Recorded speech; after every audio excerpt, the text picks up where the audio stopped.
mais faz hoje em dia é clicar. Pena que o destino da maioria desses cliques é esse, o desperdício. Você sabia que apenas um clique pode ajudar a combater a fome no nosso estado? É só acessar cliquealimentos.com.br e dar um rumo mais digno aos seus cliques. A mesa de quem tem fome. Doar pelo Clique Alimentos é gratuito e não demora nem um minuto. Faça a sua parte. Clique para quem precisa. www.cliquealimentos.com.br. No Brasil, 14 milhões de pessoas estão na miséria. Celebrar o Natal também é ajudar quem não tem o que comer. Nosso desafio é entregar cestas de alimentos para milhares de famílias. Por isso, sua atitude vale muito. Acesse lbb.org/Natal e faça a sua doação. Um Natal melhor a gente faz todo dia.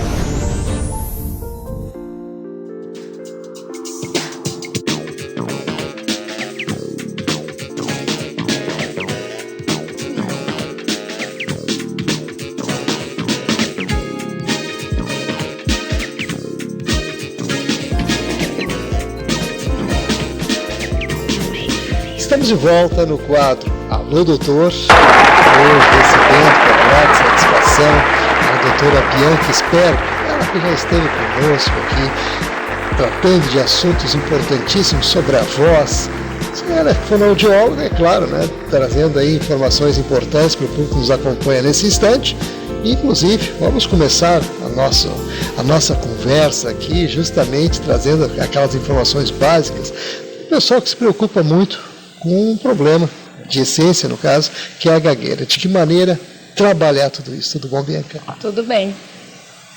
Normalmente, assim, a gagueira, ela é de difícil diagnóstico, né? Porque ela pode ter um fundo emocional, ela pode ter algum fundo orgânico, então ela tem uma ampla forma de tratamento, né? Na verdade, não é nem do tratamento, mas de diagnosticar a gagueira. Porque normalmente ela acomete meninos. As crianças da escola começam a brincar com ela, gaguinho, e às vezes nem é a gagueira, né? Então a gente tem que cuidar muito. Como realizar esse diagnóstico, como fazer esse parecer fonoaudiológico, porque às vezes não é só apenas o fonoaudiólogo que trata a gagueira, às vezes o psicólogo também pode entrar no tratamento conjunto com o fonoaudiólogo. Doutora Bianca, realmente são situações que se deve ter um cuidado todo especial. E por falar nessa questão, né, de atenção especial, eu gostaria que tu desse algumas dicas nesse sentido, porque tu colocasse algumas situações, mas existem outras aí no dia a dia, né, principalmente no convívio nas escolas, onde a criançada, por vezes, até, não por malícia, mas por estar lá brincando, aquela coisa toda, e aquilo acaba criando algum tipo de sequela também para a pessoa que é acometida desse problema de gagueira. Então, eu gostaria, sim, que tu desse algumas dicas nesse sentido e informasse para o pessoal de que modo a pessoa pode se prevenir desse tipo de situação. Ok, então assim, meu filho está com entre 3 anos e meio, e eu percebo que ele tem uma dificuldade muito grande para iniciar as palavras. Fica e depois sai a frase. A gente tem que cuidar justamente por isso, porque pode ser confundido com a disfluência. Normalmente a gagueira ela acontece em meio e final de palavras, né? Normalmente com sons k, g. Então isso na escola, a professora ela já começa a observar isso, né? Se a professora ela vê os alunos, observa que aquele aluno, por exemplo, tem uma dificuldade de iniciar um diálogo, ele tem uma dificuldade de começar a conversar com seus colegas, ou começa a ficar retraído demais, se esconde, a professora pergunta, não quer resposta, então pode se confundir com uma criança que é tímida.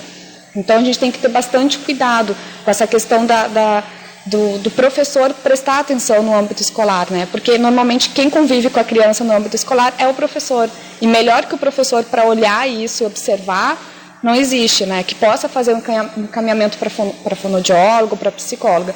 Normalmente os pais, eles têm uma resistência, né? Eles conseguem observar o que está acontecendo com a criança, que ela está com uma dificuldade de se propor, né? De se colocar na linguagem, mas acaba ficando mais receoso, não, quando crescer um pouquinho mais já vai passar isso. Então a gente tem que ver que o professor ele é um gancho para o tratamento fonoaudiológico. É ele que vai fazer o encaminhamento, normalmente, né? Tem que prestar também atenção se a criança não passou por algum trauma, se não passou por alguma situação de frustração, ou alguma coisa muito importante, falecimento de algum familiar, algum problema de o cachorrinho, pode até ser o cachorrinho que tenha falecido e a criança não consegue falar, ela não consegue explicar o que está acontecendo, e isso pode vir tornar uma gagueira. A gagueira, ela, como eu já te falei, né, ela tem várias causas, não tem como a gente dizer assim, ó, isso ocasiona gagueira, justamente por causa disso. Pode ser trauma, por uma ansiedade muito grande para falar, pode ser alguma coisa realmente que tem uma questão de órgãos fonoarticulatórios, a língua, a bochecha, que não consegue acompanhar. Também a questão do léxico, né? A criança, ela está aprendendo a linguagem, ela está ela quer aprender tudo muito rápido. Então, assim, ela está imersa na linguagem, né? Então ela quer falar tudo, ela quer saber de tudo, ela pergunta tudo. Então a gente tem que prestar bastante atenção, e o professor é o grande aliado do fonoaudiólogo.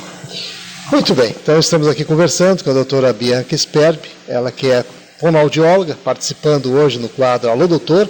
Então, doutora Bianca, claro, falamos aqui das situações, né, das pessoas que são acometidas e aquela coisa toda. E qual o tratamento nesses casos em específico que nós estamos falando hoje aqui? O tratamento, normalmente, a gente sempre começa com uma avaliação, né? A gente realiza uma avaliação através de gravações, né? A gente entra com a criança no consultório, grava a sessão, vê como é que está, aonde que está acontecendo de início essa disfluência, né? Porque gaguejar, todo mundo gagueja normalmente, né? A gente está nervoso ou passa por situações que a gente não é normal, a gente gagueja. Então a gente tem que prestar atenção aonde que está acontecendo essa gagueira na criança.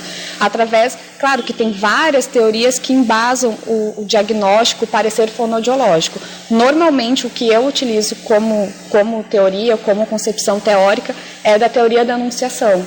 Normalmente a gente faz essas gravações e dali a gente consegue tirar, depois a gente analisa essa gravação, faz uma escrita, uma transcrição dessa avaliação, dessa gravação que tu fez, e consegue observar aonde que está acontecendo, dependendo de determinados assuntos. A criança pode gaguejar mais, ou determinados assuntos ela não gagueja, ou ela não apresenta disfluência. Então é através desse estudo da linguagem, da forma como a criança se coloca como sujeito na linguagem, que a gente vai conseguir fazer o tratamento. Claro que também tem o tratamento técnico, né? Da questão dos órgãos fonoarticulatórios, de exercícios que tu pode realizar para ajudar, tu pode trabalhar o ritmo, pode trabalhar a velocidade, tudo com uma questão muito lúdica quando é criança, né? Porque a gente tem que ter esse cuidado com a criança, e cada sujeito é cada um, né? Então a gente tem que cuidar que cada criança, ela pode acontecer dela mostrar para o terapeuta de formas diferentes seu problema de disfluência, seu problema de gagueira. Cada um é cada um. Tá certo. Então, realmente, trazendo informações sobre a gagueira, quem é cometido desse problema, tem cura, tem como trabalhar tudo isso, quer dizer, tem tratamento, existe toda essa possibilidade, e a doutora Bianca hoje nos traz essas informações.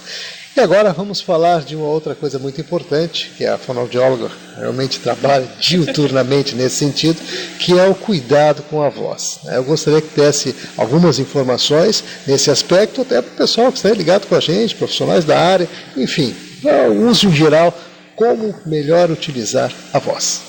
Então, a voz, às vezes a gente fala assim, eu tenho que escovar meus dentes todos os dias, tenho que tomar banho todos os dias, né? E a voz é a mesma coisa. Justamente uma pessoa que trabalha com a voz, a profissional da voz, ela tem que cuidar da voz da mesma forma que ela cuida da saúde dela. Imagina uma pessoa que trabalha, um repórter, acordar rouco, porque fez um abuso vocal na noite passada ou no dia anterior. Como é que ele vai chegar para trabalhar rouco? Fica ruim para a pessoa que está ouvindo. A pessoa que ouve, a pessoa está rouca, o repórter está rouco, por que não colocou outro no lugar? Né? Então, assim, os cuidados que a gente pode ter com a voz é a questão do cuidado do abuso vocal. O que é o abuso vocal? Não fazer competição sonora, de repente está com muito barulho no lugar e eu ficar gritando, competir com os outros. Tem muita gente falando eu ficar competindo para ser ouvida. Outras coisas que a gente pode perceber também, competir com o ar-condicionado, ficar no ar-condicionado que resseca muito o trato vocal. Aí, consequentemente, vai fazer um abuso vocal, tomar bastante água, que é uma coisa que é bem interessante, assim, que até é uma forma de terapia que a gente chama de hidroterapia. Pessoas que não ingerem muita água tendem a ter mais rouquidão, tendem a ter mais falha na voz, né? Então a gente tem que cuidar. O que a gente pode fazer é comer uma maçã, que ela tem um poder adstringente, ela limpa o trato vocal, ela faz, no momento que tu mastiga, que tu morde a maçã, já fazer exercícios musculatórios de músculos orofaciais, de bochecha, de língua, com a dentição também, a forma como tu faz a mastigação. Então isso já está aquecendo e já está limpando as pregas vocais. Outra coisa que é interessante fazer é não comer comidas pastosas antes de falar. Ou de repente vai fazer uma palestra, vai apresentar uma banca, vai apresentar um programa. Eu tenho que cuidar para não tomar leite, porque ele deixa a saliva mais grossa, chocolate, leite com Nescau, iogurte, queijo, porque ele deixa a saliva mais grossa e, consequentemente, me dificulta para que eu fale e a minha voz e a minha fala saiam fluentes. Muito bem. Então, doutora Bianca, trazendo informações, dicas importantes, né? Claro, utilização da voz, eu acho que realmente cuidar dela, né, e preservar é uma maneira de se manter saudável, inclusive. Eu gostaria de aproveitar os minutos finais, dentro dos tópicos que levantamos aqui hoje, os cuidados com a voz, com relação à questão da gagueira, eu gostaria que deixasse a tua mensagem final.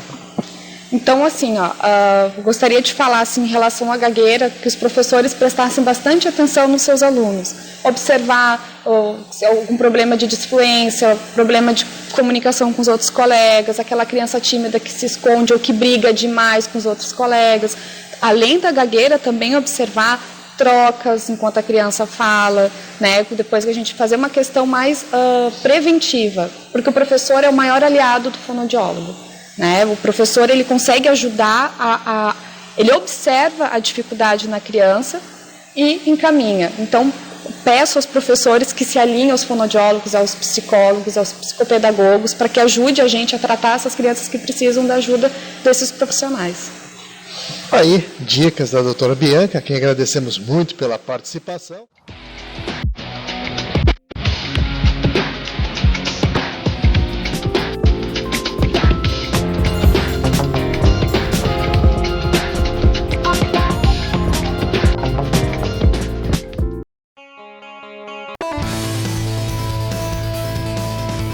O Instituto do Câncer Infantil tem trabalhado muito para assegurar e melhorar a saúde da criança e do adolescente com câncer por meio de parcerias, assistência, pesquisa e mobilização social.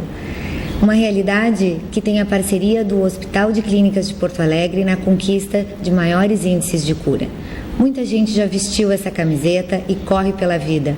Hoje estamos aqui para agradecer e dizer que você pode continuar ajudando as nossas crianças. Dê uma olhadinha no nosso site. Contamos com você. Você faz toda a diferença.